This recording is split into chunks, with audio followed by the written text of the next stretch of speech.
hojii kamuu yoo hojjennu kan dhalootaaf darbu ta'uu isaa mirkaneeffachuu qabna jedhan Ministeerri Muummee Dr. Abiy Ahmed. Dr. Abiy qaama piroojeektii maaddii dhalootaaf kan ta'e riizoortii koonfiraansii Arbaa Minch eebbisiisan.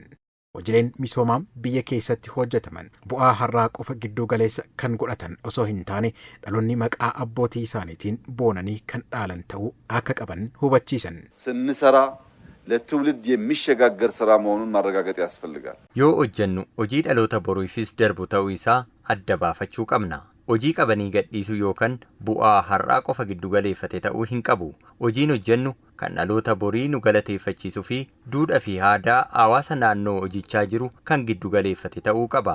Yoo kana goonu dhalootni borii nuun boona. Bakka kanatti kan mootummaan hojjetu hin cinatti damee dhuunfanis hirmaataniiru. Abbaa qabeenyaa riizoortii Kurriftuufaa kaasuu dandeenya. Dameen hoteela Skylight kan Arbaa Minchis akkasuma. Hoteelli kun kan hojjetamu daandii qilleensa Itoophiyaan ta'uun ni beekama. Hooggansa bakka kanatti hojii kana hojjetaa jiruufis galatatu malaafi. Dr. Abiy hojiiwwan turizimii fi investimentii dinqisiisoo magaalaa Arbaa Minch keessatti raawwataman ilaalchisuun ergaa dabarsaniin dhaloonni haaraa fi dameen dhuunfaa ijaarsa biyyaa keessatti sadarkaa qulqullinaa fi itti gaafatamummaa qabaachuu himaniiru. Arbaa Minch ከሚገባት 1% አልሰራችም. Arbaa Minch kan isheef malu keessaa dhibbeentaa tokkollee hin hojjenne. Wanti na yaachisuu fi na sodaachisu osoo baay'ee hin hojjetin waan hojjennetti kan quufnudha. Miirri waa xiqqoon boonuu yookaan gammaduu akka caalatti hin hojjenne fuula duratti akkan tarkaanfanne nu taasisa. Hangi nuuf malu kanuma jennee yoo dhaabbanne bakka hiyyummaa kaleessaa irra akka turru nu taasisa. Bakka turre irraa lafa caalmatti baaneerra eeyyen hin haalamu. Garuu bakka dhaqqabuu qabnu irraa immoo fagoo jirra. Kanaaf ammas dhama'uu hojjechuu fi waliin dhaabbachuu nu gaafata. Kan waan xiqqoon gammadu waan caalu dhaloota itti aanuuf dabarsuu hin danda'u. Hojiiwwan akkasii har'a bu'aa ariifachiisaa yoo fiduu baates bor ijoolleen maqaa abbootii isaaniitiin irraa bu'aa argachaa kan keessa jiraatan dhaala jiraataa akka ta'u ibsaniin Itoophiyaan ammas ol kaatee mul'atteetti gochaan raawwachuusees itti fufti jedhaniiru. ተመልከቱ ተራሮቻችንን ገና ስራ ይፈልጋል.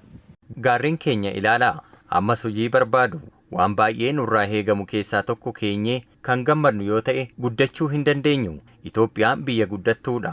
Biyya ammas hojii dabalataa barbaaddudha. Hojii nuti jalqabne hojii nuuf miti Afrikaanota hundaaf fakkeenya ta'uu danda'uudha.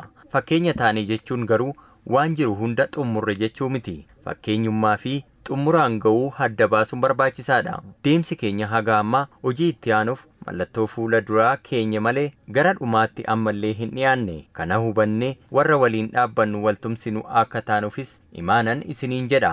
Itoophiyaanonni biyya keessa fi alaa akka dhuftanii Arbaa Minch daawwattanis isiniin affeera. Lammiileen Itoophiyaa biyyoota alaa jiranis biyya isaanii dhufanii daawwachuun yeroo gaarii akka dabarsaniif waamichan dhiyeessa.